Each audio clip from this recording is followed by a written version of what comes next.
Hello students. तो almost हम इस चैप्टर के मोल कॉन्सेप्ट के एंड पर है। तो अभी मैं आपको एक दो पार्ट जो रह गया वो बताऊंगा और फिर इस शीट के अंदर जो आपके कुछ डाउट्स हैं, जो क्वेश्चंस मुझे लगते हैं कि हाँ जिनमें आपको ज़्यादा डाउट्स आ रहे हैं, वो भी मैं यहाँ पर डिस्कस करूँगा। तो लास्ट क्लास से कंटिन्यू करते हैं। लास्ट क्लास के अंदर मैंने आपको सिल्वर सॉल्ट मेथड बताया था। उस सिल्वर सॉल्ट मेथड के अंदर मैंने आपसे कहा था कि ऐसे एसिड जो कि सिल्वर AgNO3 के साथ रिएक्ट करके प्रेसिपिटेट बनाते हैं, ऐसे सभी एसिड का हम मॉलिक्यूलर मास फाइंड आउट कर सकते हैं। जैसे मेनली मैंने आपसे कहा था ऑर्गेनिक एसिड जैसे acetic acid, formic acid, oxalic acid. तो प्रोसीजर हमने डिस्कस किया था, उसी पर बेस्ड एक क्वेश्चन मैं पहले आपको दे रहा हूं, तो क्वेश्चन नोट करिए। 380 ग्राम silver salt of a dibasic acid is heated, which gives 270 gram residue. 270 gram residue. Find molecular mass of acid. Find molecular mass of acid, जो लास्ट क्लास में हमने डिस्कस किया था उसके अकॉर्डिंग W1 पता है, W2 पता है, बेसिसिटी पता है, यानी N की वैल्यू आपको पता है। आपको मॉलिक्यूलर मास फाइंड आउट करना है। 1 मिनट का टाइम है, सॉल्व करिए।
तो लास्ट क्लास में जैसे मैंने लिखा था AgNA कन्वर्टिंग इनटू सिल्वर, जहां पर इस N की वैल्यू राइट नाउ कितनी हो जाएगी 2। सिल्वर के जितने मोल्स इधर है, सिल्वर के उतने ही मोल्स इधर है। चाहो तो सिल्वर के रेस्पेक्ट में बैलेंस भी कर सकते हो। हीट अप करने पर ये जो भी एसिड है वो इवोपोरेट हो जाएगा। इसका कितना मास है 380 ग्राम, डिवाइडेड बाय इसका molecular mass 108 into 2 plus molecular mass of A। ये टोटल सॉल्ट के मोल्स है, लेकिन हमें किसके मोल्स से मतलब है, सिल्वर के मोल्स, इसीलिए N से मल्टीप्लाई कर दिया। जहां राइट नाउ N की वैल्यू कितनी है 2। सॉल्ट कितना यहाँ पर बन रहा है सिल्वर कितना बन रहा है 270 gram divided by atomic mass of silver. Solve कर लीजिए। मॉलिक्यूलर मास ऑफ A, ये वैल्यू आएगी 88 ग्राम।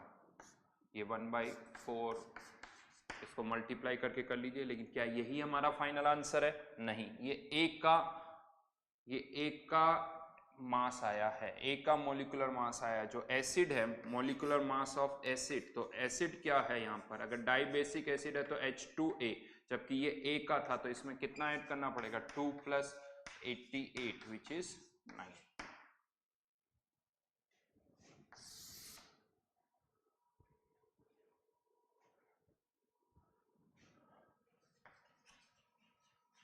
क्लोरोप्लेटिनेट मेथड।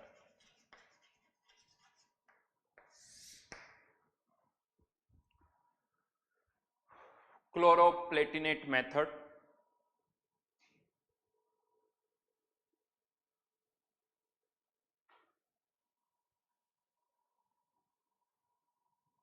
एग्जैक्टली सारा लास्ट क्लास में हम डिस्कस कर चुके हैं। एक न्यूमेरिकल हमने सॉल्व किया उसी पर बेस्ड, और कुछ नहीं, तो वो वैल्यूज पुट कर दी, ये W1 ये W2 और ये N की वैल्यू पुट की हमने, और कुछ भी नहीं किया। Chloroplatinate method used for Lewis base, used for Lewis base. I think ये टर्मिनोलॉजी लुईस बेस ये थोड़ी आपको पता होगी। एसिड बेस जो होते हैं उनको अलग अलग तरह से हम कैटेगराइज करते हैं, Arrhenius acid base, Bronsted acid base, Lewis acid base. Lewis acid base अभी बहुत डिटेल में मैं नहीं जा रहा हूँ, बस हाँ लॉजिक ये होता है, जो लोन पेयर डोनेट करता है वो होता है लुईस बेस, और जो लोन पेयर एक्सेप्ट करता है उसे हम कहते हैं लुईस एसिड। तो यहाँ पर लुईस बेस के अगर मैं एग्जाम्पल्स की बात करूँ, जैसे NH3 ये लोन पेयर डोनेट कर सकता है, तो ये भी एक लुईस बेस है। बहुत ज़्यादा डिटेल में अभी मैं नहीं जा रहे हैं। और एग्जाम्पल एनिलीन C6H5NH2 ये भी लुईस बेस है। और एग्जाम्पल की बात करें तो NH2 CH2 CH2 NH2 ethylene diamine, इसके पास एक लोन पेयर है, इसके पास भी एक है, बट यहाँ पर दो लोन पेयर है, एक इस नाइट्रोजन के पास और एक इस नाइट्रोजन के पास। तो ये लुईस बेस जो होते हैं ये कोई एक लोन पेयर डोनेट कर सकता है, दो भी कर सकते हैं, तीन भी कर सकते हैं। तो इनके लिए टर्मिनोलॉजी हम यूज करते हैं एसिडिटी। जैसे बेस एसिड के लिए वर्ड यूज होता है बेसिसिटी, तो बेस के लिए वर्ड यूज होता है एसिडिटी। तो एसिडिटी किसी की 1 हो सकती है, एसिडिटी 2 हो सकती है, एसिडिटी 3 हो सकती है। अगर एक है तो वो एक लोन पेयर दे रहा होगा, दो है तो दो लोन पेयर दे रहा होगा, तीन है तो तीन पेयर लोन पेयर दे रहा होगा। अब यहाँ क्या होता है, नॉर्मली जब एक आर्सेनियस एसिड बेस रिएक्ट करते हैं, जैसे HCl प्लस NaOH, ये आर्सेनियस एसिड या आर्सेनियस बेस, तो इसमें क्या बनता है, salt plus water, salt plus water. लेकिन अगर ये लुईस बेस है, यहाँ पर ये एसिड है और ये लुईस बेस है, तो अगर एक लुईस बेस यहाँ रिएक्ट करता है तो फिर यहाँ पर वाटर नहीं बनता, केवल सॉल्ट ही बनता है। NH4Cl केवल क्या बना, सॉल्ट बना, वाटर नहीं बनता है अगर कोई लुईस बेस एसिड आर्सेनियस एसिड के साथ रिएक्ट कर रहा है। तो ये एक जनरल इंफॉर्मेशन थी। अभी मैं आ रहा हूँ क्लोरोप्लेटिनेट मेथड क्या है, ये तो एक जनरल इंफॉर्मेशन थी कि आर्सेनियस एसिड और आर्सेनियस बेस है तो वाटर फॉर्म होगा, लेकिन अगर एक लुईस बेस है यहाँ पर तो फिर यहाँ पर जो सॉल्ट, केवल सॉल्ट बनेगा, वाटर यहाँ पर फॉर्म नहीं होगा। अब इसको हमें कैसे यूज करना है वो मैं आपको बता रहा हूं। एक इंफॉर्मेशन तो ये याद रखना, दूसरी इंफॉर्मेशन, कोई भी एसिड बेस जब रिएक्ट करते हैं तो वो किस रेशियो में रिएक्ट करते हैं। राइट नाउ ये 1:1 के रेशियो में रिएक्ट कर रहे हैं। क्यों? क्योंकि इसकी बेसिसिटी 1 है, इसकी एसिडिटी 1 है। वही चीज, इसकी बेसिसिटी 1 है, इसकी एसिडिटी 1 है। लेकिन क्या हमेशा एसिड बेस 1:1 के रेशियो में रिएक्ट करते हैं? नहीं। अगर ये H या let's say H2SO4 H2SO4 plus NaOH हुआ तो ये किस रेशियो में रिएक्ट करेंगे? तो हमें पता है 1:2 के रेशियो में रिएक्ट करते हैं। क्या बनेगा यहाँ पर, Na2SO4 प्लस H2O, बैलेंसिंग करना होगा, ये 2 टाइम्स, तो यहाँ पर 2H2 आ जाएगा। तो ये 1:2 के रेशियो में रिएक्ट कर रहे हैं। इसको मैं ऐसे आपको बता सकता हूँ, कॉन्सेप्ट क्या होता है, यहाँ पर कोफिशिएंट क्या होंगे, तो इसकी जो बेसिसिटी है उसको इधर मल्टीप्लाई कर दो और इसकी एसिडिटी से इधर मल्टीप्लाई कर दो। तो NaOH तो एक OH आयन दे रहा है तो इसकी एसिडिटी 1, तो यहाँ 1 आ गया, इसकी बेसिसिटी 2, तो यहाँ पर क्या आ गया, 2 आ गया। क्रॉस मल्टीप्लाई आप कर सकते हो इस तरह से। जैसे एग्जाम्पल और लेते हैं, BaHOH whole twice plus H3PO4। अब ये किस रेशियो में रिएक्ट करेंगे, तो इसकी बेसिसिटी कितनी है, 3, ये 3H प्लस आयन दे सकता है। इसकी एसिडिटी कितनी है, 2, तो इधर आ जाएगा 3, इधर आ जाएगा 2। प्रोडक्ट आप लिख सकते हो Ba3 plus 3H2।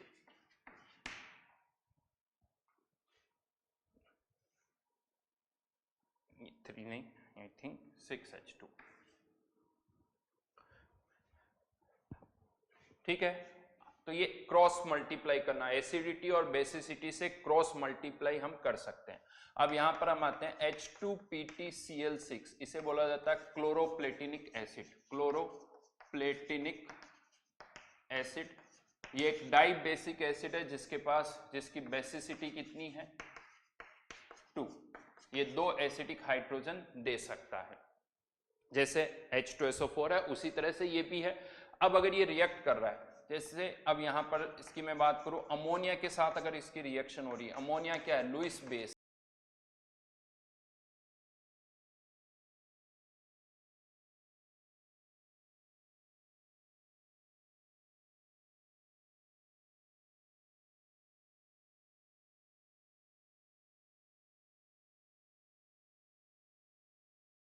Cl6 salt बन रहा है, कोई वाटर नहीं बन रहा है।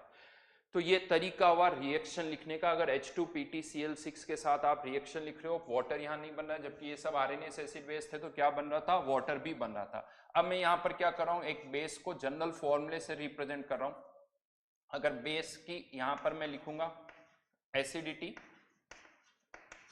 एसिडिटी राइट, अगर एसिडिटी 1 है, ये B प्लस H2PtCl6, प्रोडक्ट क्या बनेगा, अगर इसकी बेसिसिटी 1 है तो यहां पर इसकी 2, इसकी 1, तो 2:1 के रेशियो में, तो B2H2PtCl6। लेकिन अगर यहां पर इसकी एसिडिटी 2 हो गई तो अब ये किस रेशियो में रिएक्ट करेंगे, इधर भी 2 से मल्टीप्लाई करना होगा, इधर भी 2 से, तो 2:2 यानी 1:1 के रेशियो में ये रिएक्ट करेंगे। तो यहां पर फॉर्मेट सेम रहे, इसीलिए मैं यहां पर क्या कर रहा हूं, यहां पर भी 2 से मल्टीप्लाई कर रहा हूं, यहां पर भी 2 से मल्टीप्लाई कर रहा हूं, तो यहां पर ये हो गया B2H2PtCl6 होल ट्वाइस। इसको आप 1 भी कर सकते हो, लेकिन सेम फॉर्मेट रहे, इसीलिए मैं यहां पर भी B2 लिख रहा हूं, यहां 1 यहां 2। अगर इसकी बेसिसिटी 3 हुई तो अब यहां पर ये तो फिक्स है, हमेशा यहाँ 2 आएगा, क्योंकि इसकी बेसिसिटी हम चेंज नहीं कर सकते, तो यहां पर तो हमेशा 2 आएगा। लेकिन इसकी एसिडिटी चेंज हो रही है, तो ये 3 एसिडिटी, तो यहां पर क्या आ जाएगा 3H2PtCl6। अब यहां पर प्रोडक्ट क्या बनेगा, B2H2PtCl6 होल थ्राइस, यहाँ 1 यहाँ 2 यहाँ 3, ये फिक्स है क्योंकि इसकी बेसिसिटी फिक्स है। अब अगर मान लेते हैं इसकी एसिडिटी n है, तो यहाँ पर तो 2 भी आएगा, लेकिन यहाँ पर क्या आएगा NH2PtCl6, और यहाँ पर क्या हो जाएगा B2H2PtCl6n। ये क्लोरोप्लेटिनेट सॉल्ट है, this is known as chloroplatinate salt.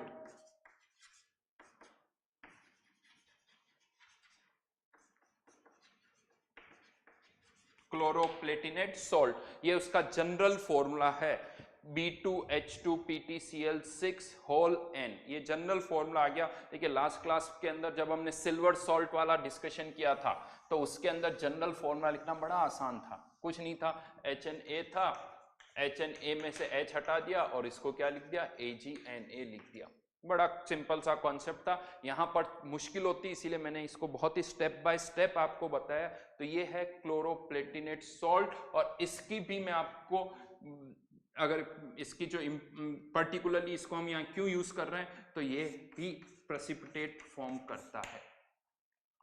जिस पर्टिकुलर प्रॉपर्टी के लिए हम इसको यहाँ यूज करें वो यही है कि ये भी जब किसी लुईस बेस के साथ रिएक्ट करता है H2PtCl6, तो लुईस बेस के साथ रिएक्ट करके ये प्रेसिपिटेट आउट हो जाता है। ये इसका मेन कैरेक्टरिस्टिक है जो हम, जिसके लिए इस पर्टिकुलर एसिड को हम यहाँ पर यूज कर रहे हैं। अब क्या होगा, कोई भी लुईस बेस है जिसका हमें मॉलिक्यूलर मास फाइंड आउट करना है, उसके साथ पहले एक्सेस अमाउंट में क्या मिला दो, H2PtCl6, वो H2PtCl6 बेस के साथ रिएक्ट करेगा और ये सॉल्ट जो है क्लोरोप्लेटिनेट सॉल्ट प्रोड्यूस होगा। इसको फिल्टर आउट करो, प्रेसिपिटेट को अलग कर लो और इसका मास मेजर कर लो। तो अब हमारे पास B2H2PtCl6 होल n, इसका मास पता है कितना, W1 ग्राम। और इसको भी जब आप हीटअप करते हो, इसको भी जब हम हीटअप करते हैं तो बाकी सब इवोपोरेट हो जाता है, केवल क्या बचता है, प्लेटिनम। प्लेटिनम इवोपोरेट नहीं होता है क्योंकि इसका बॉइलिंग पॉइंट भी बहुत ज्यादा होता है, तो हाई टेम्परेचर पर हीट अप करने पर केवल प्लेटिनम रह जाएगा। तो इसका मास हम वापस से मेजर कर सकते हैं कि रिमेनिंग मास कितना है, यानी प्लेटिनम का मास कितना है। तो W1 ग्राम लिया था, रह कितना गया हीट अप करने के बाद, W2 ग्राम प्लेटिनम इवोपोरेट नहीं हुआ है। आप दोनों तरफ प्लेटिनम को क्या कर दो, इक्वेट कर दो, प्लेटिनम के मोल्स को बराबर कर दो। वो कैसे करेंगे, तो डिवाइडेड बाय ये W1 ग्राम है, इसका मोलिकुलर मास, तो इसका तो मोलिकुलर मास हमें निकालना ही है, 2B प्लस H2PtCl6। प्लेटिनम का एटॉमिक मास होता है 195, क्लोरीन का होता है 35.5, तो इसका टोटल मोलिकुलर मास निकालोगे तो ये आ जाएगा 410N, 410N। लेकिन ये सॉल्ट के मोल्स है, प्लेटिनम के मोल्स के लिए किससे मल्टीप्लाई करना होगा, N से, तो ये प्लेटिनम के मोल्स, इस तरफ भी प्लेटिनम के मोल्स, तो इतने ही होने चाहिए, W2 ग्राम डिवाइडेड बाय 195। फिर से कह सकता हूँ W1 पता होगा, W2 पता होगा, N पता होगा, तो हम किसके लिए सॉल्व कर सकते हैं, B के लिए।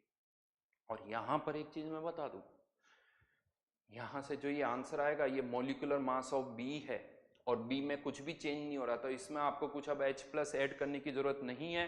जो ये मोलिकुलर मास ऑफ बी है यही आपका फाइनल आंसर भी होगा। जबकि एसिड वाले, सिल्वर सॉल्ट वाले केस में हमें पहले H प्लस का मास और ऐड करना पड़ रहा था, यहां पर ऐसा नहीं है, डायरेक्ट आप N पुट कर सकते हो, स्टैंडर्ड है। लेकिन मैं आपको बता दूं, ये जरूरी नहीं कि क्वेश्चन जब भी आएंगे तो इसी सिल्वर सॉल्ट प्लेटिनम भी होगा। हाँ, ये थॉट आपको हर जगह यूज करना है, हर जगह इसी तरह से सोचना। अगर मान लो नेक्स्ट टाइम ऐसा कुछ हुआ, सिल्वर की जगह हो सकता है गोल्ड आ जाए या कोई और मेटल हो जाए, तो आपको थॉट यही यूज करना होगा कि हाँ इस तरह से कुछ प्रेसिपिटेट बन रहा होगा, हीटअप करने पर मेटल रह जाता होगा, बाकी सब कुछ इवोपोरेट हो रहा होगा, हमें उस मेटल के मोल्स को क्या करना है, इक्वेट करना है, प्लेटिनम के मोल्स इक्वल इनिशियली और फाइनली इक्वेट कर दो, आंसर आ जाएगा। लिखते हैं, एक क्वेश्चन लिखे इसी पर। राइट नाउ ऑब्वियसली जो मैं क्वेश्चन दूंगा वो बहुत आसान सा लगेगा, क्योंकि सामने सामने देखो फॉर्मूला लिखा हुआ है, तो आपको एक तरह से कह सकते हो कुछ नहीं करना, वैल्यूज पुट करनी, बट कॉन्सेप्ट समझ में आना चाहिए कि हम क्या कर रहे हैं। तो लिखिए,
तो आई थिंक कुछ करना नहीं, 94 divided by 2b plus 410 into two equals to 39 upon, mistake कहाँ होती है वो बता दूं, जल्दबाजी में इस n से मल्टीप्लाई करना भूल जाते हैं, b के लिए सॉल्व कर दो, ये b की वैल्यू आ जाएगी 60।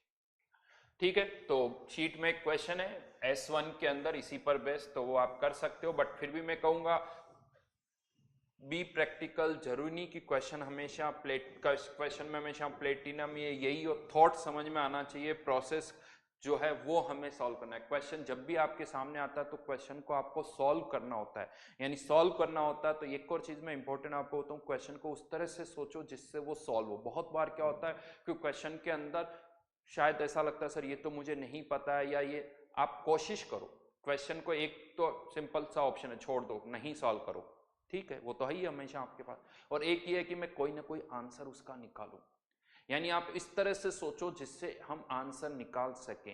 यानी स्टेप्स ऐसी होनी चाहिए कि सर मैंने ये थॉट लगाया जिससे मेरा ये आंसर आया है, तो वो अप्रोच वो होनी चाहिए कि मुझे सॉल्व तो करना ही है, चाहे वो आंसर गलत होगा सही होगा वो एक अलग बात है, वो बाद में सोचेंगे। अगर आपको एक क्वेश्चन नहीं आ रहा है, लेट्स ट्राई इट, कि हाँ सर आपने जैसा कहा था मैंने उस वाले क्वेश्चन की तरह इसको सॉल्व कर लिया, ऐसे सोचा जैसा आपने वहां बताया था और मैंने इसको इससे सॉल्व कर दिया, देखते हैं। अगर आप करोगे तो आपको डिफरेंस समझ में आएगा, आपको गलतियां समझ में आएगी कि उस थॉट को यहाँ पर अप्लाई किया जा सकता है या नहीं किया जा सकता है, राइट। तो ये हमें ट्राई जरूर करना चाहिए, क्योंकि जेई का एग्जाम है, देखो जेई में एग्जामिनर पता है क्या करता है, उसे पता है कि हाँ एक स्टूडेंट ये क्वेश्चन करता आया है, उसे पता होता है, वो उसी में से कुछ उसमें से कुछ ऐसा चेंज करेगा जिससे आपको थोड़ा सा थॉट प्रोसेस बदलना पड़ेगा, वो थॉट प्रोसेस थोड़ा सा कहीं चेंज करना पड़ेगा। आप सोचो कि एग्जैक्टली वैसा क्वेश्चन आए, इसके चांसेस बहुत कम है। आते हैं, ऐसा नहीं पेपर में नहीं आते, हमारा काम ही है कि हम आपको क्या करते हैं कि हर मोस्टली सभी वेराइटीज के क्वेश्चन करवा देते हैं जो एग्जामिनर ने इससे पहले नहीं पूछा है, ताकि हम पहले से ही सोच लेते हैं कि इस तरह से क्वेश्चन बनाएं, ताकि एग्जामिनर भी अगर सोचेगा तो क्वेश्चन इसी तरह से बनेगा। बट फिर भी एग्जामिनर के पास बहुत सारे ऑप्शंस है, वो कुछ नया भी सोच सकते हैं, तो आपको भी उसके लिए प्रिपेयर रहना चाहिए। लास्ट में एक छोटा सा फॉर्मूला मैं और लिखा रहा हूं आपको, उसका कोई डेरिवेशन नहीं है, एज ए फैक्ट वो फॉर्मूला आपको याद रखना है, सिंपली कोई डेरिवेशन नहीं है। फिर से मैं बोल रहा हूं, कहां से आया ये वर्ड, ये क्वेश्चन बिल्कुल नहीं आना चाहिए। डुलोंग्स एंड पिटिट लो, जनरली देखा गया कि जो मेटल्स होते हैं उन मेटल्स का lithium, beryllium, magnesium, calcium, sodium, उनका एटॉमिक मास इनटू उनकी स्पेसिफिक हीट का जो प्रोडक्ट आता है वो ऑलमोस्ट 6.4 के इक्वल आता है। हाँ, लेकिन यहाँ पर इंपॉर्टेंट है कि ये जो स्पेसिफिक हीट है वो कैलोरी पर ग्राम में होनी चाहिए, जूल पर ग्राम में नहीं होनी चाहिए। यहाँ से कोई एग्जैक्ट एटॉमिक मास नहीं आता है, but near by atomic mass हम फाइंड आउट कर सकते हैं। जैसे मान लीजिए लिथियम का 7 होता है, तो यहाँ से हो सकता है 7.2, 7.3, इस तरह से कुछ 5-10% की एरर उसमें हो सकती है, तो ये फाइंड आउट किया जा सकता है। तो ये एक फॉर्मूला है, हिट एंड ट्रायल से देखा गया कि हमेशा फिट बैठता है, तो हमने इस फॉर्मूले को लिख लिया, which is known as Dulong's and Petit law. In fact law का मतलब ही पता है क्या होता है, कि ये ऐसा होता है। लो और एक जगह हम वर्ड यूज करते हैं थ्योरी, थ्योरी का मतलब ये होता है कि आप उसे जस्टिफाई कर पा रहे हो, लो का मतलब ये होता है कि नहीं ऐसा है, क्यों, उसका कोई एक्सप्लेनेशन नहीं है। First law of thermodynamics, universe की एनर्जी कंजर्व रहती है, क्यों रहती नहीं पता, होता है ये। तो ये बहुत जगह पर लो का मतलब ही फैक्ट है, जो मैंने आपको यहाँ पर बताया है, जो आप यूज कर सकते हो।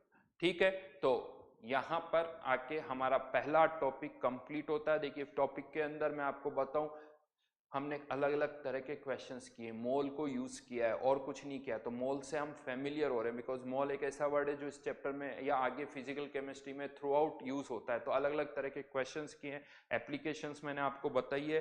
तो ये मोल का यूज था। अगर आप एनसीईआरटी से भी देखोगे तो लगेगा कि एनसीईआरटी में जो मैंने पढ़ा है वो कहीं नहीं मिलने वाला। आप में से अगर कुछ एनसीईआरटी से ढूंढोगे तो ऐसा नहीं, क्योंकि ये कोई थ्योरी नहीं है।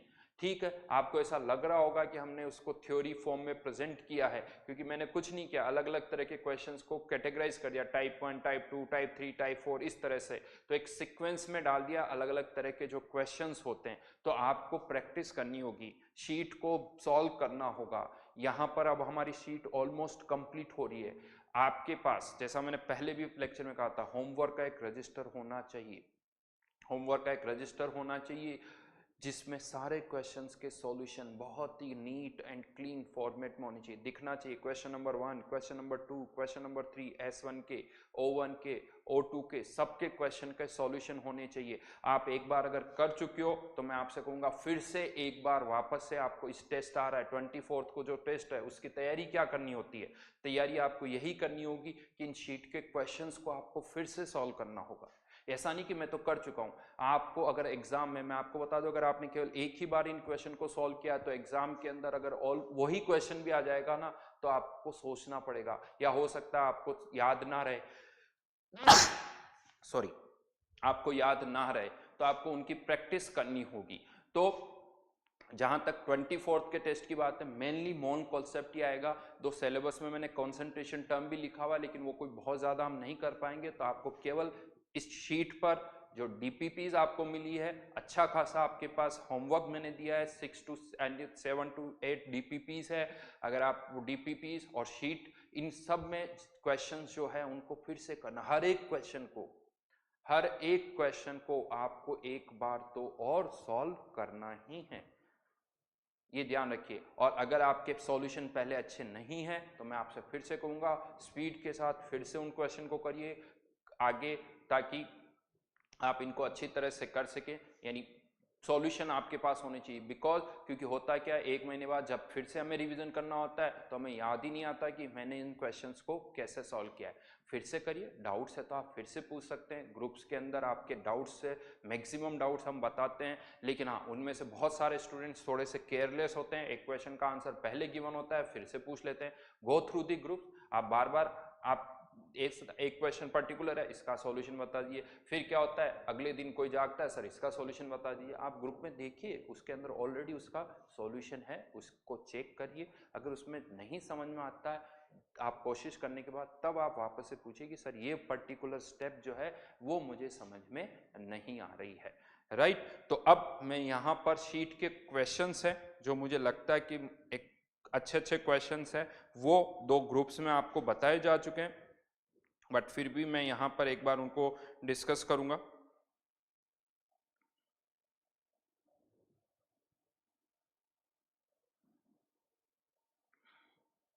S1 से स्टार्ट करूंगा।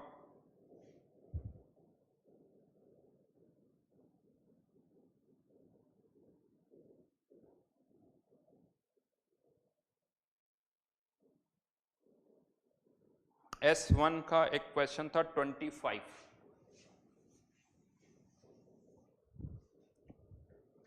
S1 25, ठीक है। क्वेश्चन जो था इसका लिमिटिंग रिएक्टेंट से कोई कनेक्शन नहीं है, ये बिल्कुल अलग क्वेश्चन है। हाँ, मोल कॉन्सेप्ट का एप्लीकेशन जरूर है, और क्वेश्चन के अंदर क्या कहा जा रहा है कि एक रिएक्शन हो रही 5A2 plus 2B4 converting into 2AB2 plus 4A2B। जहां तक हम इनके मॉलिक्यूलर मास की बात करें, इसका एटॉमिक मास 10, तो इसका मॉलिक्यूलर मास कितना हो जाएगा 20, और इसका B4 लिखा हुआ तो इसका मॉलिक्यूलर मास आप निकालोगे तो ये 480, मॉलिक्यूलर मास लिख रहा हूँ AB2 का, तो 120, यानी इसका हो जाएगा 250, और यहाँ पर 20 प्लस 120 140, ये इनके मॉलिक्यूलर मास मैंने यहाँ पर लिखे हैं। क्वेश्चन क्या है कि आपको ये बताना है कि मिनिमम मास इन दोनों का कितना हम यूज करें, मिनिमम कितना मास हम इन दोनों का यूज करें कि इनका इसका भी मिनिमम 1 किलोग्राम तो प्रोड्यूस हो और इसका भी मिनिमम 1 किलोग्राम प्रोड्यूस होना चाहिए, यानी किसी का भी वेट इसका और इसका 1 किलोग्राम से कम नहीं होना चाहिए, ये कंडीशन है। अब इसका भी 1 किलोग्राम होना चाहिए, इसका भी 1 किलोग्राम होना चाहिए, तो क्वेश्चन सबसे पहला ये आता है क्या ऐसा हो सकता है कि ये भी एग्जैक्टली 1 किलोग्राम प्रोड्यूस हो और ये भी एग्जैक्टली 1 किलोग्राम प्रोड्यूस हो जाए? वो कैसे पता चलेगा? तो हमें कोफिशिएंट देख के ये तो समझ में आ रहा है कि इसके 2 मोल्स प्रोड्यूस होंगे तो इसके कितने प्रोड्यूस होंगे 4, इसके 2 तो इसके 4 मोल्स प्रोड्यूस होंगे। और इसका मॉलिक्यूलर मास मुझे पता है 2 मोल का मास कितना हो जाएगा 500 ग्राम, इसके 4 मोल्स का मास कितना हो जाएगा 560 ग्राम। यानी अगर इस डेफिनेटली इसके 2 मोल्स होंगे तो इसके 4 होंगे, यानी इसके 2 मोल्स 4 मोल तो इसके 500 ग्राम, तो इसके 560 ग्राम होगा। यानी अगर ये 1000 ग्राम प्रोड्यूस होगा तो ये 1000 ग्राम नहीं प्रोड्यूस होगा, 1120 ग्राम प्रोड्यूस होगा। और अगर आपने इसके 1000 ग्राम प्रोड्यूस किए तो ये 1000 ग्राम से कम प्रोड्यूस होगा। यानी अगर इसका 1000 ग्राम प्रोड्यूस किया तो यूनिटी लगा दो, इसका 1000 ग्राम से कम प्रोड्यूस होगा, जबकि कंडीशन क्या है कि कम से कम 1000 यानी 1 किलोग्राम तो हर एक सब्सटेंस प्रोड्यूस होना चाहिए। तो यहाँ पर अगर 1 किलोग्राम हर एक सब्सटेंस प्रोड्यूस होना चाहिए तो हमें क्या करना होगा, इसका 1 किलोग्राम प्रोड्यूस करना होगा, तो इसका 1 से ज्यादा होगा वो होगा, उसमें हम कुछ नहीं कर सकते क्योंकि दोनों के 1 किलोग्राम तो हम प्रोड्यूस कर ही नहीं सकते। तो इसका 1 किलोग्राम हम प्रोड्यूस करेंगे, इससे इसका मास जो होगा वो 1 किलोग्राम से ज्यादा हो जाएगा। अब अगर हमें इसका 1 किलोग्राम प्रोड्यूस करना है तो ऑब्वियसली यानी इसके कितने मोल प्रोड्यूस करने होंगे, 2 मोल प्रोड्यूस करने होंगे। अब यहां से हम सारा यानी इसके 2 मोल हमें प्रोड्यूस करने होंगे, तब इसका जो मास होगा वो 1000 ग्राम से ज्यादा हो जाएगा। अब इसके 2 मोल्स के लिए यूनिटी लगा दो पीछे, इसके कितने मोल्स चाहिए, 5/2 इंटू 2 यानी इसके 5 मोल्स, और इसके 2 मोल्स के लिए इसके 2 से 2 तो अगेन 2 से 2 और 2 से 2 तो ये कितना हो गया 480 यानी 960 ग्राम। इसके 2 मोल्स 960 ग्राम, इसके 5 मोल्स कितने ग्राम 100 ग्राम। टोटल मिक्सचर का मास कितना हो गया 1060 ग्राम, यानी आंसर आ जाएगा बी। ठीक है, then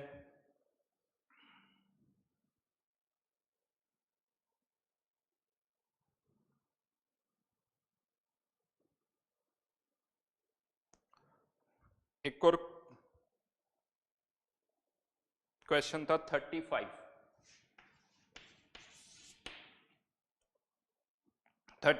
question hit and trial से करो। इसको आप ऑप्शन से स्टार्ट करो, वो सिंपलेस्ट तरीका है। ऑप्शन लो कि ऑप्शन ए सही हो सकता है, बी सही हो सकता है, इससे आप रिवर्स में चलो। जो इन्फॉर्मेशन दे रखी है, इन्फॉर्मेशन क्या दे रखी है कि जो CO2 प्रोड्यूस हो रही है वो 12.315 लीटर 1 एटमॉस्फेयर 300 केल्विन, इसको मोल्स में कन्वर्ट करोगे तो CO2 कितनी प्रोड्यूस हो रही है, हाफ मोल प्रोड्यूस हो रही है। अब कहा जा रहा है कि कार्बोनेट है तो बेरिलियम कार्बोनेट भी हो सकता है, लिथियम कार्बोनेट भी हो सकता है, इसकी HCl के साथ रिएक्शन हो रही तो CO2 प्रोड्यूस हो रही। तो आप किसी एक की रिएक्शन लिख लो, जैसे BeCO3 प्लस HCl, इसकी रिएक्शन अगर होती तो क्या बनेगा BeCl2 plus CO2 plus H2O। तो इसके हाफ मोल चाहिए, उसके लिए इसके कितने मोल होने चाहिए, हाफ मोल। इसका मोलिकुलर मास निकाल लो, वो कितना आ रहा है, उसके अकॉर्डिंग इसका मास आ जाएगा। टोटल वेट कितना है 40 ग्राम, तो इम्प्यूरिटी का वेट निकल के आ जाएगा। और वो चेक कर लो जो ऑप्शन में इम्प्यूरिटी का वेट गिवन है उससे मैच कर रहा है या नहीं कर रहा है। तो बेरिलियम नहीं आंसर आता, फिर लिथियम नहीं आता, फिर वापस से बेरिलियम दे रखा है या मैग्नीशियम दे रखा है। 1 बाय 1 करके आपको उसको करना होगा। क्वेश्चन नंबर 37 हम कर चुके हैं क्लास के अंदर। एक तरह से आपको अल्फा दे रखा है और एम एवरेज फाइंड आउट करना है, लास्ट क्लास में किया है। क्वेश्चन नंबर 38 चलो एक बार, है तो बहुत सिंपल लेकिन मैं बता देता हूं कि किसी भी कंपाउंड के अंदर, जैसे मैं बात करूं CH2 वैसे एग्जिस्ट नहीं करता है, बट C2H4 C3H6 इन सब के अंदर कार्बन और हाइड्रोजन का जो परसेंटेज है वो फिक्स्ड है। कार्बन और हाइड्रोजन का जो भी परसेंट है, जितना कार्बन का परसेंट यहाँ है उतना ही यहाँ पर है, उतना भी यहाँ पर, जितना हाइड्रोजन का यहाँ उतना यहाँ उतना। तो अगर आपके को किसी कंपाउंड में मान लीजिए कार्बन का मैं कह दूं परसेंटेज इतना है, तो उससे आप कंपाउंड में का फॉर्मूला नहीं बता सकते हो। फॉर्मूला CH2 भी हो सकता है, C2H4 भी हो सकता है, C3H3। हाँ, एम्पेरिकल फॉर्मूला पूछोगे तो बता दूंगा CH2 है, लेकिन मॉलिक्यूलर फॉर्मूला नहीं बता सकते। या अगर हमें परसेंटेज कार्बन पता है तो हमें ये नहीं पता होगा कि उसके एक मॉलिक्यूल में कार्बन के कितने एटम्स होंगे, वो हमें नहीं पता है। हाँ, लेकिन ये एक चीज जरूर है, किसी भी मॉलिक्यूल में किसी एटम, कोई भी एटम आधा तो नहीं हो सकता, या तो 1 होगा या 2 होगा या 3 होगा, यानी इंटीग्रल वैल्यूज ही होगी, 1 2 3 इस तरह की वैल्यूज ही होगी, हाफ तो नहीं हो सकता। तो यहां पर क्या कहा जा रहा है, एक compound possesses 8% sulphur by mass, the list molecular mass of क्या होगा। अब मान लेते हैं जो भी कंपाउंड है उसमें सल्फर के n एटम्स है। सल्फर के कितने एटम्स है? n atoms. सल्फर के एक एटम का मास कितना होता है? 32। तो ये अगर n एटम्स है तो ये सल्फर का क्या हो गया? मास, डिवाइडेड बाय, अगर हमें सल्फर का परसेंटेज निकालना है तो divide by molecular mass of compound. ये कंपाउंड का मॉलिक्यूलर मास है, ये सल्फर का मॉलिक्यूलर मास है, परसेंटेज निकालना है तो इनटू 100। और हमें क्या गिवन है इस क्वेश्चन के अंदर कि जो सल्फर का परसेंटेज है वो कितना दे रखा है? 8%। सल्फर का परसेंटेज कितना दे रखा है? 8%। हमें ये नहीं गिवन है कि कंपाउंड के अंदर सल्फर का एक एटम है या 2 एटम है या 3 एटम है, तो इसलिए हमने मान लिया कि कितने एटम्स है? n एटम्स है, कुछ भी हो सकता है। तो यहां पर जैसे जैसे n वेरी करेगा m भी वेरी करेगा। तो यहां पर अगर मुझे m निकालना है तो यहां पर इसको पहले सॉल्व करना होगा 4, तो ये क्या हो जाएगा? 400 इंटू n। यानी अब आपका m किस पर डिपेंड करेगा? n पर। अगर सल्फर का एक एटम है तो मॉलिक्यूलर मास 400, 2 है तो 800, 3 है तो 1200, लेकिन मिनिमम मॉलिक्यूलर मास कितना होगा? तो मिनिमम तो n की वैल्यू 1 हो सकती है, तो मिनिमम मॉलिक्यूलर मास कितना हो जाएगा? 400 हो जाएगा। ठीक है। क्वेश्चन नंबर 42 अब आप कर सकते हो। मॉलिक्यूलर मास आ गया, उसको यूज कर सकते हो, तो क्वेश्चन नंबर 42 आपका सॉल्व हो जाएगा।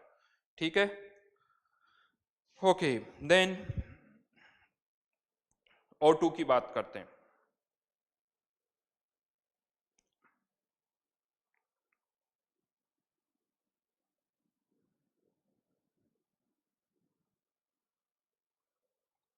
सब प्रैक्टिस है, जितनी ज्यादा हम प्रैक्टिस करेंगे वो हो जाएगा। लेकिन O2 में चलिए क्वेश्चन नंबर 5 एक बार मैं बता देता हूं।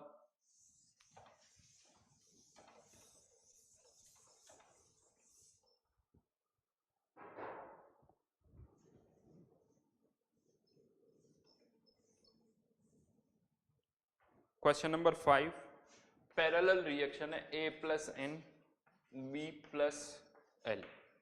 A plus n half B plus half C plus L.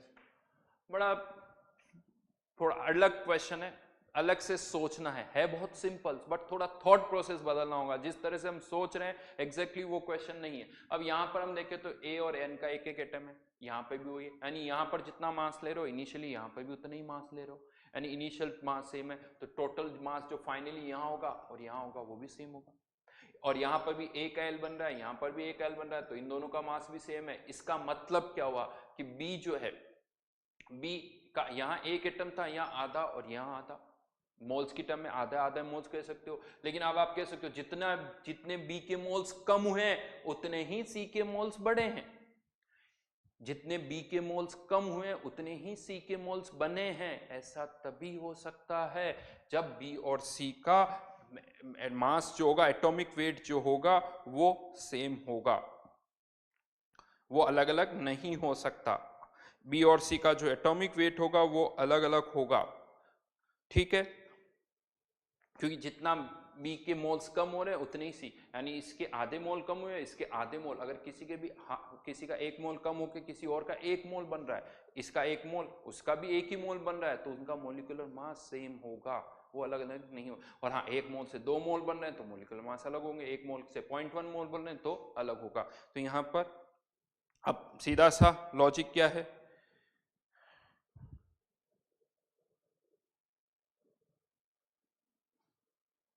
तो अब हाँ, अब गिवन है कि A जो है आधा यहां रिएक्ट कर रहा है, आधा यहां रिएक्ट कर रहा है, B यहां से भी प्रोड्यूस हो रहा है, B यहां से भी प्रोड्यूस हो रहा है, तो B के टोटल मोल्स कितने हो गए? 1 प्लस हाफ 3/2, 1 प्लस हाफ 3/2, और C के केवल कितने मोल्स हुए? हाफ। B और C का एटॉमिक वेट बराबर है, तो B का मास जो होगा वो C के मास से ज्यादा होगा, तो ऑप्शन A जो है वो सही है, ऑप्शन A जो है वो सही है।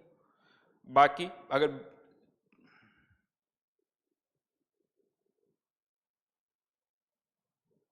और यहां से आप कह सकते हो अगर इसके x बनेंगे तो इसके भी x, और यहां पर हम देखें तो इसके कितने बनेंगे? 2x। तो इसके अकॉर्डिंग अगर इसके x मोल बन रहे हैं तो B के टोटल कितने बनेंगे? 3x। तो अगर C के 2 मोल बन रहे हैं तो B के कितने बनेंगे? 6 मोल्स, यानी कौन सा ऑप्शन आ जाएगा? D option. क्वेश्चन नंबर 5 में।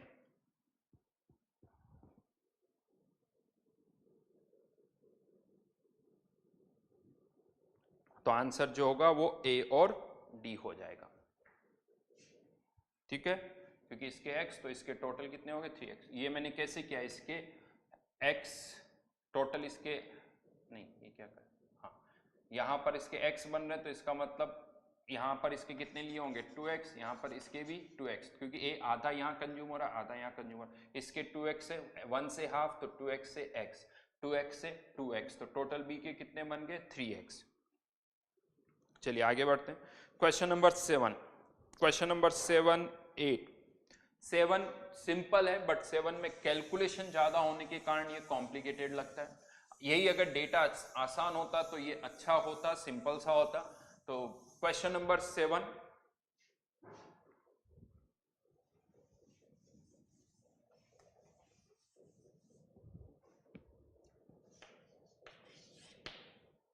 क्वेश्चन नंबर 7 के अंदर CaO plus 3C converting into CaC2 plus Cu। अब यहां पर क्या हो रहा है, ये गिवन है कि जो फाइनल प्रोडक्ट है जिसे हम कह रहे हैं कि क्रूड, उसके अंदर फाइनली प्रोडक्ट के अंदर 85% CaC2 है और 15% अनरिएक्टेड CaO है। इसे कहा जा रहा है क्रूड। तो अब यहां पर जो क्वेश्चन है वो कुछ इस तरह से कि अगर 1000 ग्राम केवल 1000 किलोग्राम CaC2 प्रोड्यूस करना है तो CaO कितना लेना होगा, और 1000 किलोग्राम क्रूड यानी इन दोनों का मिक्सचर प्रोड्यूस करना है तो CaO कितना लेना होगा। क्वेश्चन को पहले समझना होगा। एक केस में तो कहा जा रहा है, देखिए कि ये जितना भी आप लोगे वो 100% रिएक्ट नहीं करेगा, और इसका मतलब ये नहीं कि राइट नाउ हम 15% बच रहा तो 85% रिएक्ट कर रहा है, ये नहीं कहा गया। फाइनल प्रोडक्ट में ये 15% है और ये 85% है, इसका मतलब ये नहीं कि ये 85% रिएक्ट कर रहा है, ये मिस्टेक नहीं होनी चाहिए, क्योंकि ये फाइनल प्रोडक्ट में इसका और इसका आपको मास दे रखा है, ठीक है। अच्छा यहाँ क्लियर नहीं है तो मैं बता दूं, ये परसेंटेज जो भी है ये परसेंटेज बाय मास है, ये परसेंटेज बाय मास है। ज्यादातर इस तरह के मिक्सचर में मास का ही परसेंटेज गिवन होता है। अब करना कैसे वो मैं बताता हूं। लेट फाइनल प्रोडक्ट इज 100 ग्राम। अगर ये फाइनल प्रोडक्ट 100 ग्राम है तो 15 ग्राम कह सकते हो CaO अनरिएक्टेड होगा, अनरिएक्टेड, ये अनरिएक्टेड है ध्यान रखना, और 85 ग्राम क्या बन गया CaC2। अब 85 ग्राम CaC2 अगर बन रहा है तो उसमें CaO कंज्यूम हुआ होगा, तो CaO कंज्यूम कितना हुआ होगा वो कैसे निकलेगा, तो moles mass of CaO consume, पहले मोल्स निकाल देता हूं, मोल्स ऑफ CaO कंज्यूम वो कैसे निकलेगा, तो CaC2 कितना बना है 85 ग्राम डिवाइडेड बाय इसका मोलिकुलर मास 40 प्लस 24 कितना हो गया 64 मोल्स ऑफ CaC2 इतने बने हैं, इतने ही कह सकते हो CaO रिएक्ट करेगा, क्योंकि आई थिंक रेशियो जो है वो 1:, रेशियो जो है वो 1:1 का 85/64। अब यहां पर मास निकालें CaO कंज्यूम, तो 85/64 into 56,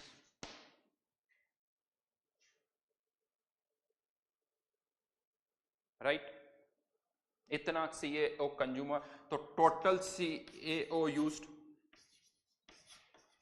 total CaO used 85/64 plus into 56, इतना तो रिएक्ट कर गया, बचा हुआ कितना है 15 ग्राम, तो ये 15 ग्राम, यानी इतना CaO अगर हम यूज करेंगे, ये निकाल सकते हो आप, ये वैल्यू रफली मुझे कुछ एग्जैक्ट नहीं याद है, बट आप सॉल्यूशन आपके पास है 89 ग्राम समथिंग कुछ आ रही है, यानी 89 ग्राम अगर हम यूज करते हैं, 89 ग्राम अगर आप यूज करते हो तो फाइनली जो प्रोडक्ट बनेगा वो 100 ग्राम होगा और उस 100 ग्राम में आप कह सकते हो 15 ग्राम CaO होगा और बाकी का 85 ग्राम CaC2 होगा। ये नट शेल के अंदर है। अब आपको 100 ग्राम फाइनल प्रोडक्ट नहीं चाहिए, जितना चाहिए यूनिटरी लगा दो कि यूनिटरी आपको अगर CaC यानी 89 ग्राम में यूज करूंगा तो CaC2 कितना प्रोड्यूस होगा 85 ग्राम। तो अगर मुझे CaC2 1000 किलोग्राम चाहिए तो 85 किलोग्राम के लिए CaO कितना चाहिए 89, 85 के लिए 89, तो 1000 किलोग्राम के लिए कितना चाहिए वो निकालो। और 1000 किलोग्राम क्रूड का मतलब ये पूरा यानी इन दोनों का मिक्सचर, तो 89 ग्राम CaO यूज करने पर क्रूड कितना मिल रहा है 100 ग्राम, तो 1000 किलोग्राम क्रूड के लिए ये कितना चाहिए वो भी निकाल सकते हो। अब वो आपको खुद सोचना होगा, बहुत आसान है, मेन पॉइंट मैंने आपको बता दिया। इसके बाद केवल आपको यूनिटरी लगानी है कि किसको किससे हमें रिलेट करना है, तो वो यूनिटरी आपको केवल लगानी है। क्वेश्चन नंबर 8 की बात करते हैं। सीक्वेंस ऑफ रिएक्शन है।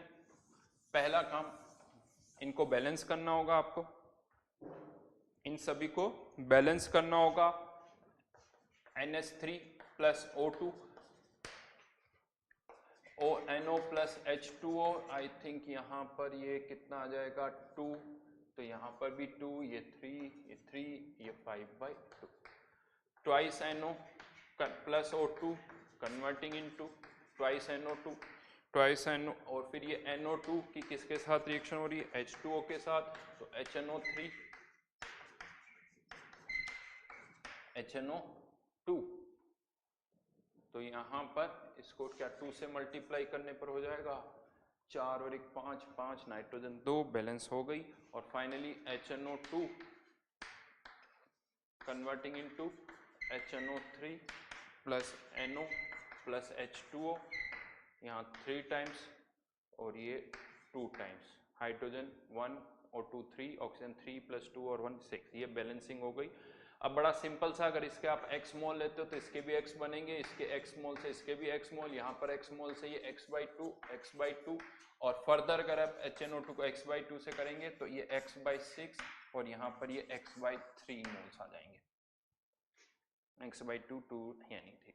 अब आपके पास अगर ये इंफॉर्मेशन सारी जो कि हम कर चुके हैं पहले, अब आपको ऑप्शंस की लैंग्वेज समझनी होगी। बहुत बार क्या होता है ऑप्शंस क्या वही नहीं समझ में आ रहे क्योंकि उन्हें घुमा दिया जाता है, बहुत स्ट्रेट फॉरवर्ड नहीं पूछा जाता है, जो कि यहाँ पर हो रहा है। ऑप्शंस जो है वो थोड़े कॉम्प्लिकेटेड है कि HNO2 अगर नहीं, HNO2 से भी हम HNO3 फर्दर प्रोड्यूस कर रहे हैं, तो अगर रिएक्शन यहीं रोक दो तो क्या होगा, अगर इसके बाद एक और स्टेप करेंगे तो और HNO3 प्रोड्यूस हो रहा है, तो यहां तक कितना HNO3 प्रोड्यूस हो रहा है, फिर यहां से और कितना प्रोड्यूस हो रहा है वो भी आपको देखना होगा।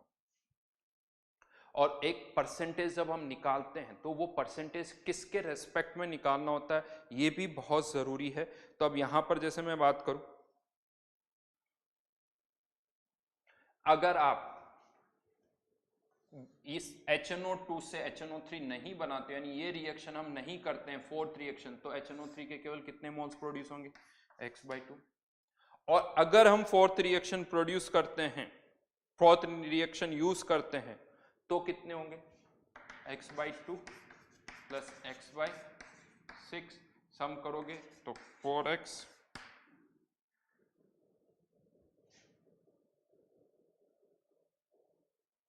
अच्छा पहला ऑप्शन वो नहीं, मोल्स ऑफ अमोनिया यूज्ड, एक second, if moles of HNO3 obtained is half of,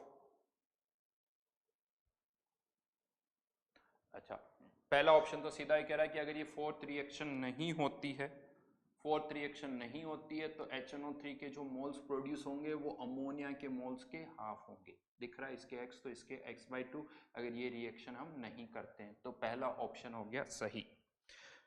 दूसरा ऑप्शन क्या है,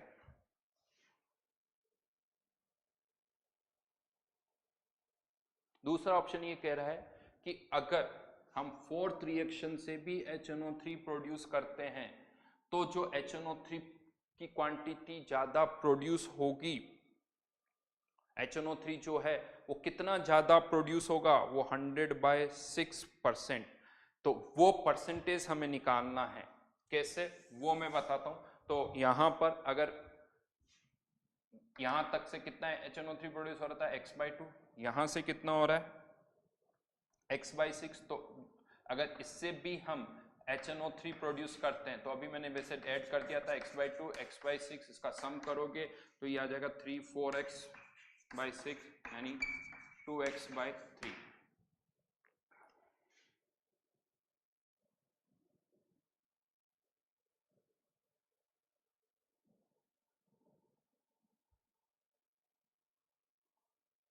टोटल इतना प्रोड्यूस होगा। अगर फोर्थ रिएक्शन नहीं होती तो इतना प्रोड्यूस होता। दोनों का डिफरेंस कितना है, x/6 का, वही ऐड किया, x/6 ही ऐड किया। तो परसेंटेज वाइज कितना ज्यादा प्रोड्यूस होगा, x/6 2x/3 इंटू 100। परसेंटेज निकालोगे तो ये कितना आ जाएगा 3/12 इंटू 100। 3 ऊपर गया 6 नीचे आया, तो ये परसेंटेज कितना हो गया 25%। तो कितना ज्यादा प्रोड्यूस होगा 25%, जो कि गलत है। और टोटल का निकालना है। HNO2 is used to produce HNO3, then 1/4 of the total HNO3 is produced by, तो यहां पर x/6 और टोटल कितना प्रोड्यूस हुआ 2x/3। तो टोटल का कितना प्रोड्यूस हुआ x/6 यहाँ पर, 2x/3 यहाँ पर, तो फिर से वही कैंसिल आउट हो जाएगा, तो ये 1/4। तो टोटल जितना प्रोड्यूस हो रहा है उसमें से 3/4 यहाँ से प्रोड्यूस हो रहा है और 1/4 यहाँ से प्रोड्यूस हो रहा है। अगर इससे और इससे दोनों से HNO3 प्रोड्यूस करते हैं तो जो फाइनली आपके पास HNO3 आएगा उसमें से 75% यहाँ से और 25% यहाँ से, यानी 3/4 यहाँ से और 1/4 यहाँ से। और लास्ट डी ऑप्शन NO के मोल्स को कंपेयर करना है। NO के मोल्स x/3, टोटल HNO3 के मोल्स 2x/3, परसेंटेज निकाल लो तो वो 50% आ रहा है। ठीक है, क्वेश्चन नंबर 9। क्वेश्चन नंबर 9 की मैं बात करूं, लास्ट क्लास में रिकॉल करो, मैंने आपको वेपर प्रेशर ऑफ लिक्विड बताया था। तो यहां पर अब क्या हो रहा है, रिएक्शंस क्या है हमें नहीं पता, कंपाउंड क्या है हमें नहीं पता। कोई कंपाउंड है जिसमें हमें नाइट्रोजन फाइंड आउट करना। मैंने आपको ये बताया था कि किसी भी एलिमेंट की जब टेस्टिंग करते हैं, कौन यूज किया था, तो उसके अंदर वो एलिमेंट कंजर्व रहता। तो ये कोई कंपाउंड है, कौन सा कंपाउंड है वो हमें नहीं पता, लेकिन इसका कितना ग्राम हमने लिया 0.42 ग्राम। ऑब्वियसली इसके अंदर नाइट्रोजन है, उस नाइट्रोजन को हमने अलग निकाल लिया और उस नाइट्रोजन को हमने above liquid collected over water, उस नाइट्रोजन को हमने पानी के ऊपर कलेक्ट कर लिया। ये नाइट्रोजन है। ऑब्वियसली नाइट्रोजन कहां से आई होगी, इस सैंपल से, जिसका मास कितना है 0.42। सैंपल कौन सा है हमें कोई मतलब नहीं है, बस हमें तो नाइट्रोजन का मास निकालना है और नाइट्रोजन का मास निकाल के हम इसका परसेंटेज निकाल सकते हैं। अब नाइट्रोजन का मास कैसे निकालेंगे, तो इसके लिए हमें वॉल्यूम दे रखा है कि वॉल्यूम कितना है नाइट्रोजन का, वॉल्यूम 100/11 ml। प्रेशर कितना दे रखा है, हाँ यहाँ प्रेशर, चलिए पहले टेम्परेचर की मैं बात कर लेता हूँ। टेम्परेचर कितना दे रखा है 250 केल्विन। अब जो प्रेशर दे रखा है वो टोटल प्रेशर दे रखा है, कितना दे रखा है 860 mm। और लेकिन हमें पता है टोटल में प्रेशर किसके कारण होगा, नाइट्रोजन के कारण, प्लस वेपर प्रेशर या जिसे हम कहते हैं एक्वस टेंशन, और वो एक्वस टेंशन यहाँ पर हमें कितना दे रखा है 24 mm। तो नाइट्रोजन का जो प्रेशर है वो कितना हो जाएगा यहाँ पर, इसमें से 24 mm सब्ट्रैक्ट करो तो 836 mm। अब क्या लगा दोगे, PV equals to nRT। PV equals to nRT से नाइट्रोजन के क्या आ जाएंगे मोल्स, और नाइट्रोजन के मोल्स जब आ जाएंगे यहाँ पर मैं लिख देता हूँ 836/760 इंटू 100/11 ml में है 10⁻³ R की वैल्यू n निकालना है, R की वैल्यू 0.08 दे रखी है इंटू 2। मोल्स आ जाएंगे, मास आ जाएगा, और मास से क्या निकाल सकते हो, परसेंटेज निकाल सकते हो।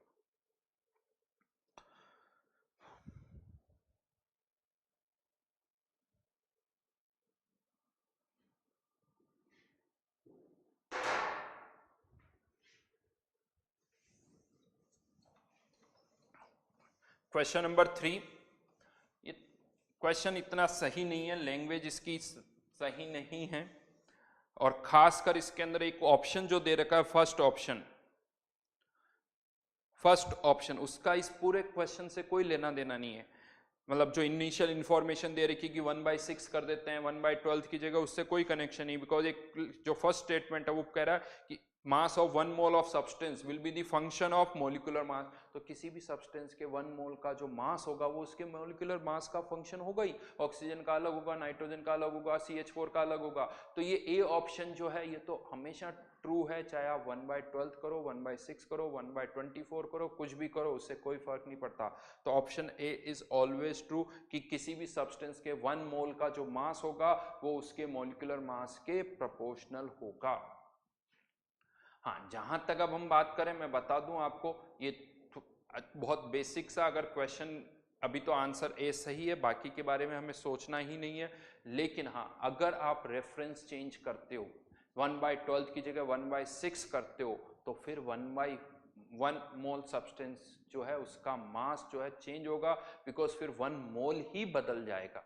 जो आप कह रहे हो 1 मोल वो ही बदल जाएगा। रेफरेंस चेंज करते ही एटॉमिक मास सारे बदल जाएंगे, एटॉमिक मास सारे बदल जाएंगे। ये एटॉमिक मास तब है जब आप 1/12 ऑफ कार्बन ले रहे हो, जैसे ही आपने उसको हटाया एटॉमिक मास, फिर चाहे एल्यूमिनियम हो वो 27 नहीं रहेगा, एल्यूमिनियम का एटॉमिक मास चेंज हो जाएगा। अगर आप रेफरेंस राइट नाउ रेफरेंस आप बड़ा कर रहे हो, रेफरेंस बड़ा करोगे तो सबके एटॉमिक मासेस कम हो जाएंगे, सबके एटॉमिक मासेस जो है वो कम हो जाएंगे। तो उसके अकॉर्डिंग 1 मोल का मास भी जो है वो भी चेंज हो जाएगा, एटॉमिक मास सेम नहीं रहेगा। तो 1 मोल के जो मास है वो भी सारे बदल जाएंगे, इवन मोल भी बदल जाएगा। इसमें आपको ये थोड़ा सोचना पड़ेगा कि फिर आप मोल किसे कहो कोई, वो भी बदल जाएगा। ये मेरी लैंग्वेज बड़ी कॉम्प्लिकेटेड लग रही है, बट एग्जामिनर क्या चेंज कर रहा है क्या नहीं कर रहा है वो क्लियर नहीं है। तो बस अभी राइट नाउ कह सकते हो कि फर्स्ट ऑप्शन वो तो हमेशा ट्रू होगा, बाकी के ऑप्शन में क्लियरिटी नहीं है। आगे बढ़ रहा हूं मैं। Then question number 10। अब जैसे मैं ये फिर से क्वांटिटेटिव एस्टिमेशन आ गया, ये केरियस मेथड क्या है ये आगे आप पढ़ोगे, अभी नेक्स्ट चैप्टर जब हम लेंगे। लेकिन ये केरियस मेथड आप पढ़ो या ना पढ़ो, इस वर्ड से इस क्वेश्चन में कोई इफेक्ट नहीं पड़ रहा। होता है क्या सर, ये केरियस मेथड क्या होता है हमें नहीं पता, आगे चल के चलो केरियस मेथड में आपको बता दूंगा नेक्स्ट चैप्टर में, बट एग्जाम में कुछ और मेथड आ सकता है। आपको केरियस मेथड से कोई मतलब नहीं है, आपको यूज क्या करना है, एस्टिमेशन ऑफ हेलोजन, हेलोजन का एस्टिमेट करना है। इसका मतलब ये हुआ कि एक कोई कंपाउंड है जिसके अंदर हेलोजन है और आपको बताना है कि उसके अंदर हेलोजन कितने % है। अब वो कंपाउंड कौन सा है, मेथड कौन सा है, हमें उससे क्या मतलब है। मुझे तो जैसे यहां पर हमने नाइट्रोजन का मास निकाला, यहां पर मुझे हेलोजन का मास निकालना है, और उसके लिए मुझे किसका मास दे रखा है 141 gram milligram HeBr, 141 milligram HeBr। ये HeBr जो है ऑब्वियसली कहां से आया होगा, उस सैंपल से जिसका हम एनालिसिस कर रहे हैं। तो सीधी सी बात है, इस HeBr का मास मुझे पता है कितना 141 ग्राम। यहां से किसका मास निकाल लो, Br का, वो कैसे निकालोगे, इंटू 10⁻³ इसका मोलिकुलर मास 100 प्लस 80, ब्रोमीन का 80 होता है तो 188। ये क्या आ गया, moles of HeBr equals to moles of Br।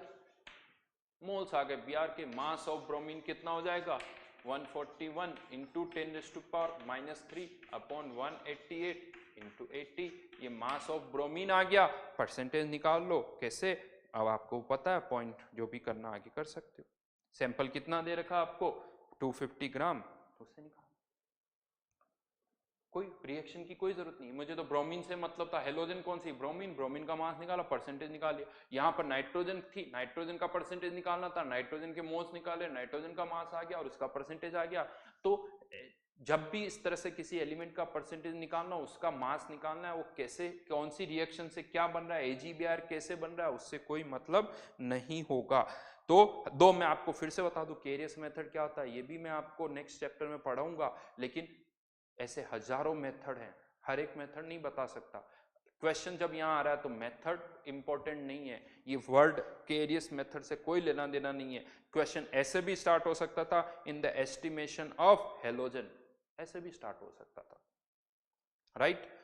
Now आगे बढ़ते हैं इसी के अंदर।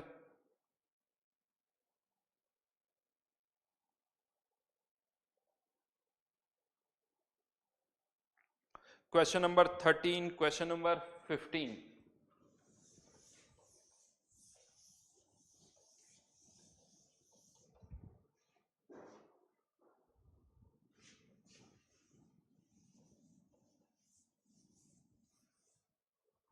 क्वेश्चन नंबर 13 थोड़ा लेंदी जरूर कह सकते हो आप।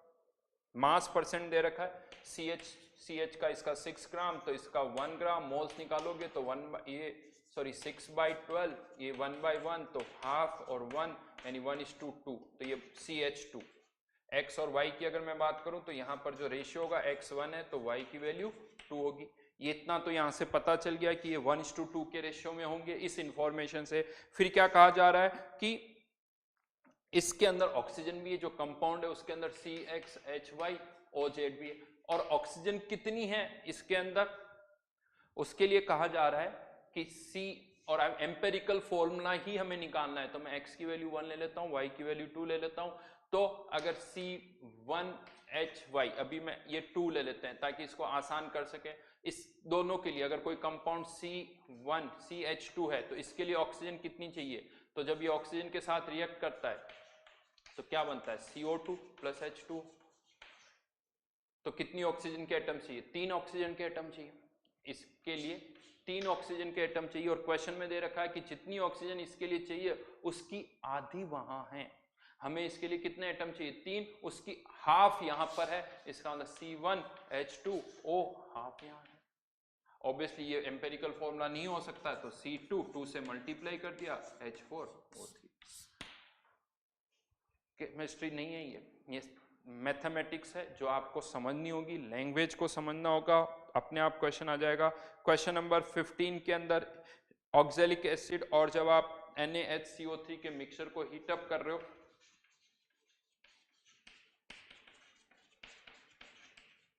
Na2C2O4 plus CO2 2CO2 plus H2O, ये रिएक्शन है। रिएक्शन के अकॉर्डिंग CO2 की कितने मोल्स प्रोड्यूस हो रहे हैं वो देख लो, PV = nRT लगा के, या मोल्स आ जाएंगे CO2 के मोल से इन दोनों के मोल्स निकल जाएंगे और आगे सॉल्व कर सकते हो।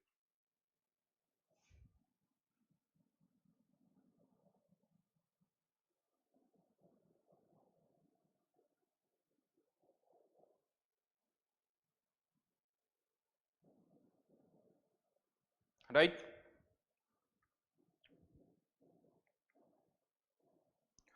तो देखिए बहुत सारे क्वेश्चंस जो मुझे लगता है जो थोड़े कॉम्प्लिकेटेड थे, इवन ग्रुप्स में भी आपने पूछे हुए हैं, वो भी मैंने आपको वापस यहाँ पर बताएं।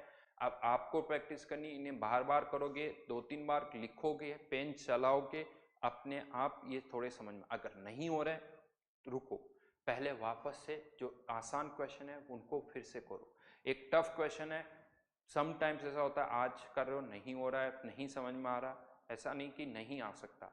अगेन आप क्या करोगे, जब शीट के दूसरे क्वेश्चंस की प्रैक्टिस करोगे, थोड़े कंफर्टेबल होगे, मोल और ज़्यादा अच्छी तरह से समझ में आएगा, फिर वापस से उस क्वेश्चन को करोगे तो वापस से वो सॉल्व हो जाएगा। तो प्रैक्टिस करिए, जितनी ज़्यादा प्रैक्टिस कर सकते हैं। जैसा मैंने कहा एग्जाम के लिए इस शीट को फिर से सॉल्व करिए। बहुत धीरे धीरे हमने चैप्टर को किया है, अच्छा खासा टाइम हो गया, तो बहुत स्लोली, कोई स्पीड के साथ हमने नहीं पढ़ा है। अच्छा एम्पल टाइम आपको मिला है, तो आपको वापस से इसको प्रैक्टिस करने की जरूरत है। फाइनली मैं आपसे कहूँगा आपके पास सॉल्यूशन का जो रजिस्टर होना चाहिए उसके अंदर सब हर एक क्वेश्चन का सॉल्यूशन होना चाहिए। इवन मैं आपको बता दूं स्टूडेंट्स क्या करते हैं, इवन शीट में लिख देते हैं कि किस जो आपको शीट मिली उसका प्रिंट आउट निकाल लीजिए और उस पर हर एक क्वेश्चन पर पेज नंबर लिखे कि इस क्वेश्चन का सॉल्यूशन इस पेज पर है, इस क्वेश्चन का सॉल्यूशन इस पेज पर है, इस क्वेश्चन का सॉल्यूशन इस पेज पर। शीट में वो पेज नंबर भी लिखा हुआ होना चाहिए। इस तरह से हमें करना है, राइट। तो प्रैक्टिस करते रहिए। नेक्स्ट क्लास में हम नेक्स्ट टॉपिक स्टार्ट कर देंगे, कंसंट्रेशन टर्म। हाँ, बट टेस्ट के लिए मेनली आपको इसी पार्ट पर ही फोकस करना है, बिकॉज बहुत ज़्यादा अभी हम उसको नहीं कर पाएंगे, तो वो स्टार्ट करूँगा लेकिन टेस्ट में मेनली यहीं तक आएगा। Thank you.